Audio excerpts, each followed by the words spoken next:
Hi everyone, thank you so much for coming to this, the final session. I know how you can get your brain a bit fried at this point, so I really appreciate you being here. So yes, as I was introduced, I wouldn't self-describe as a virtuoso, but I am a web analytics consultant and coach. And I've been asked a lot today if Funnell is my actual name, and it is my name. It's not just a branding thing. I was born this way. So I work with a lot of different teams and individuals, helping them get the most out of GA4. And I find there are three major challenges and mistakes which really hold them back from doing that. So I'm going to talk about what those are and how you can work through them. And I'm also going to talk about the GA4 MCP, which is sort of the latest in using AI to get data out of GA4. So, what's the biggest analysis mistake that I see? Well, it might seem a bit paradoxical, but the biggest mistake I see is that people go to reports for insights. They go straight to the reports. And there are two reasons why I don't think that's the best approach. The first one is, if you've seen the GA4 interface, you know it looks like this. The second reason why I don't think it's the best approach is because you shouldn't start with reports. I talk to so many people who, when they go into GA4, they just get a sense of overwhelm. They don't really know where to go. What you should start with is a question. So you should start with a clearly formed question. For example, does my internal search match the needs of my users? Okay, if you have something like that, then it's much clearer what data you need to go and look for. In this case, you can go, okay, how do I find internal search terms and their volumes inside GA4? When you have that, then you can compare that to something. So you can compare it to your internal content, your help center or your resources or whatever. And then you will get an insight out of that. You'll go, okay, great. I've got this search volume. I've got this content. Here are the mismatches. This is where I can create some new content. So this sounds very simple in theory, but in practice, there's one thing which is really, really holding this back in so many accounts. And that's GA4 has so many weaknesses. A non-exhaustive list. Any rich content, YouTube videos, audio files, carousels, it's missing all this stuff. If you've got a custom checkout, good luck. Unless it's been specifically configured to you, you're not going to get that data. GA4's form tracking is hopeless. It has it, it's very, very bad. So, with all of these obstacles, what can you do? How can you get real insight? Well, I'll give you an example of how you can work through this. This is the visual commentary on Scripture. And it's one of the most beautiful sites I've ever worked on. It's by King's College London. And it's got pages which are exhibitions of fine art paintings. And accompanying those pages are 6-minute-long audio files. And the amount of work that the content team put into producing these files is immense. They have academics writing the scripts. They have professional narrators recording it. They have loads of them across the site. And they asked me, okay, our content team putting in a huge time investment, is anyone actually listening to these audio files? Out the box, GA4 couldn't tell us anything. So I made sure that they actually had the events coming in so that they could do this analysis, because out the box it's completely blind. Now John Moore, who's talking after me, will talk more about how you can get this data into GA4. But what this meant is that I could then do some real analysis, because I'd stop making GA4 blind. So in this case, I could create something which was similar to sort of scroll tracking, but for audio. So I could see how many users had started audio, how many got 20%, 40%, 60%, 80% to finishing it. And now, in advance, I wasn't sure what I would find here. I didn't know which one of about 3 different scenarios I'd find. Whether we would see the first one, where people are actually listening to 6 minutes of audio and not many are dropping off. If that's the case, then we can have a party. Maybe we had the second scenario, where people had good intentions, they started, but then they dropped off, and in this case, we might need to shorten this down. Or it might have been the third scenario, where people were kind of skipping and skimming all over the place, in which case we need to create more chapters and we need to make this more accessible to the right points they want to find. So I'd like to put you in my position here. I'd like you to guess, if you would, which of these 3 you think was the case, based on the information you've been given, so 6-minute-long audio files. If you think we saw number 1, where people were listening to 6 minutes of audio, raise your hands. Not many optimists in the room. Okay, if you think that it was the second one, and lots of people started it, but then they dropped off, Raise your hands. Okay, we got a few. Oh, a lot here, actually. Okay, brilliant. And if you think it was a third one and it was an almighty mess. Okay, so lots on 2, lots on 3. We found the first one. This is what I mean when I say that if you get the right data in, you get insights that you don't expect. I didn't expect this. I've been in this game for a long time, as you can tell by the millennial cut of my genes. So, and no one predicted this. Now, why am I telling you this big story? The reason I'm telling you is because you will have similar things on your site. You'll have onboarding flows, you'll have product builders, you'll have quizzes, multi-step lead forms. If you don't have these events coming in, you won't be able to do the insightful analysis that you want. Now, many of you will have had Rush set up maybe 3 years ago, and you may not have even been around when it was set up. So if you want to see if you're getting this data in your own accounts, I absolutely recommend the Analytics Debugger extension for Chrome. It is so incredibly useful. I can't believe it's free. You go through your most important user journeys, any content that you spend a lot of time on, you interact with it, you see the events that are firing. Also, and this is what's incredible about it, you don't need access to GA4 to see this. If you want to see what your competitors are doing, you install this extension, you will see those events. I have a supporting article for this talk on my LinkedIn, and I will be linking to my LinkedIn at the end, so I have all the links in there to this and some other things I'll talk about as well. So, the second big mistake that I see is we analyze all traffic. Now, GA4 is always pushing us into doing this. If you look at any of the reports, you have a look at like traffic acquisition, for example, it will show you all of your traffic. It might bucket it, but it will show you everything. And that's very deceptive, because we know that not all of your users on your site are equally valuable. And GA4 has a tool which will help you filter that down and concentrate on your most important users.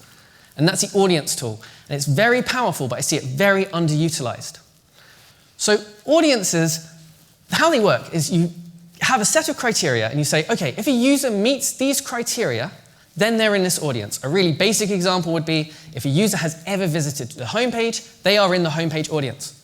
Now, I want to show you how powerful these can be in a real scenario. We have probably all, or many of us have seen the dreaded crocodile graph. Just in case you haven't, the purple line at the top, that's impressions in search. The blue line at the bottom, that's clicks through. And as you can see, because of AI overviews, we are losing traffic from search. Common problem. So we have a clear question to ask, which is all this lost traffic equally valuable? Audiences can help you with this. I recommend, if you're in B2B, B2C in particular, to create a consideration audience in GA4.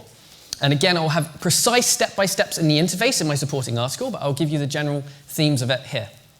The first question you ask is, are you in a country we have ever done business with?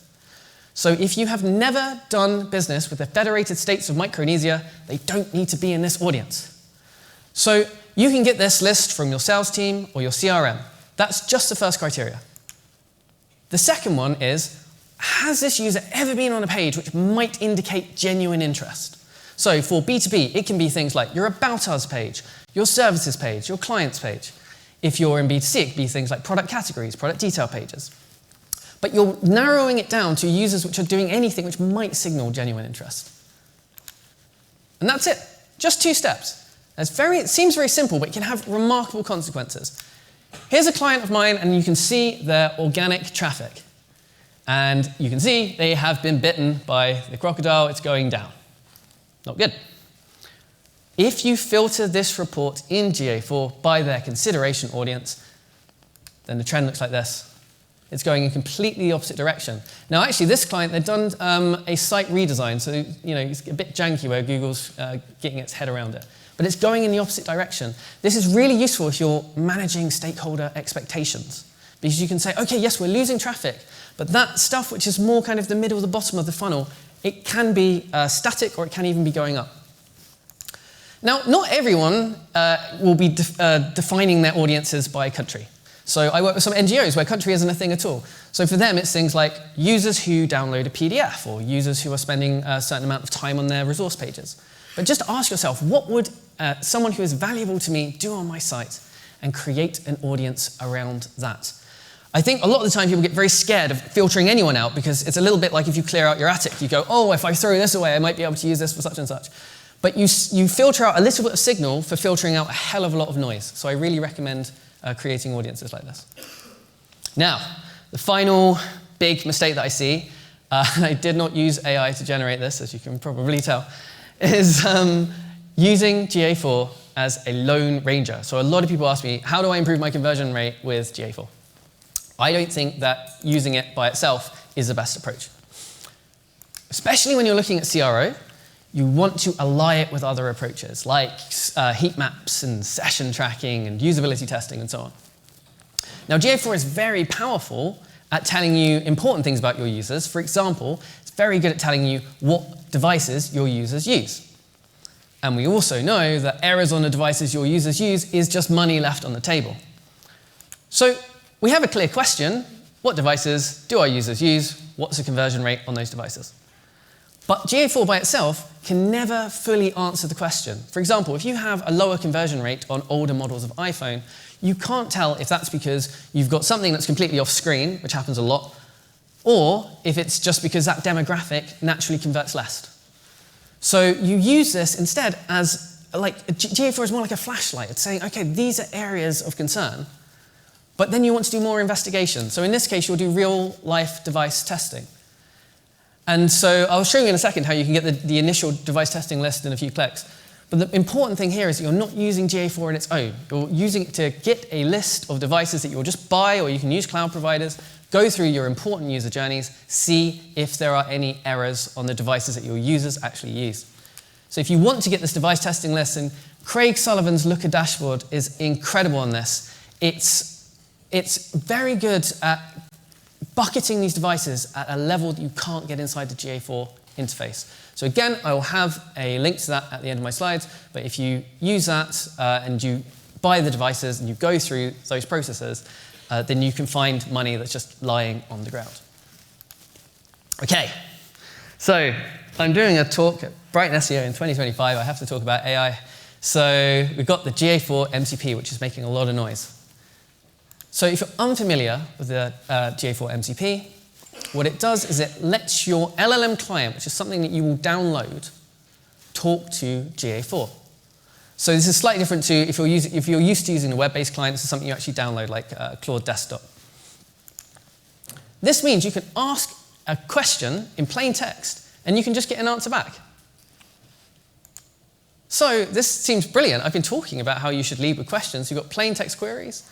You've got no horrible user interface. With the MCP, have we reached analysis heaven? No. The first thing is that installing the MCP is not straightforward. A lot of people, often quite technical people, find it's quite difficult, even with three AIs over your shoulder. So just keep that in mind. Now, Google have released a video to try and guide you through it, and it's got some very surreal moments in it. This is a real steal. But even once you've got it set up, you still need to understand the output. Reports will change dramatically depending on whether you're using users as your metric versus whether you're using event count. John Moore's talk after mine about the event model is really useful. It talks about the things that's really useful to understand when you're interpreting data.